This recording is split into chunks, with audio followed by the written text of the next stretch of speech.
Salam, xoş gördük. Axşamınız xeyir olsun. Bəzi bağlayıcılar var ki, biz o bağlayıcıları tabesiz və tabeli mürəkkəb cümlələrdə gördükdə qarışdırırıq. Bunları seçmək üçün bizim asan bir yolumuz var. Əgər amma ancaq lakin fəqət isə halbuki bağlayıcıları gəldim amma getmədim. Yəni düzdür, doğrudur, hərçənd sözləri ilə bir yerdə işlənmirsə, biz ona tabesiz mürəkkəb cümlələr deyirik.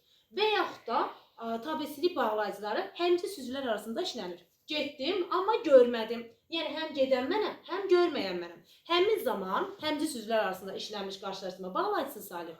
Amma ki, düzdür, gəldim, amma heç nə bilmədi. Burada düzdür, doğrudur. Hərçənd sözlərlə işlənirsə, biz buna tabeli mürəkkəb cümlə deyirik. Tabeli mürəkkəb cümlə tabesizdən fərqli olaraq biri digərindən asılı olur. Amma tabesiz mürəkkəb cümlələrdə mütləq aralarında bərabər hüquqluluq var. Tabesiz mürəkkəb cümlələri sadə cümləyə çevirmək olmur, amma tabeli mürəkkəb cümlələri sadə cümləyə çevirmək olur. Həmçinin tabesiz mürəkkəb cümlələrin tərəfləri ümumi şəxsi cümlə, qeyri-müəyyən şəxsi cümlə, şəxsi cümlə və müəyyən şəxsi cümlələrlə deyilə bilər. Çünki biz cümlənin qrammatik əsaslarında yalnız axtarırıq ki, hə, mübtəda və xəbər. Xeyr, müəyyən şəxsi cümlədir, bir qrammatik əsası var. Qeyri-müəyyən şəxsi cümlədir, cümlənin qrammatik əsası var. Ona görə bir tərəfi qeyri-müəyyən şəxsi cümlə, digər tərəf şəxsi cümlə olan cümlələrdə biz tabesiz mürəkkəb cümlə götürürük.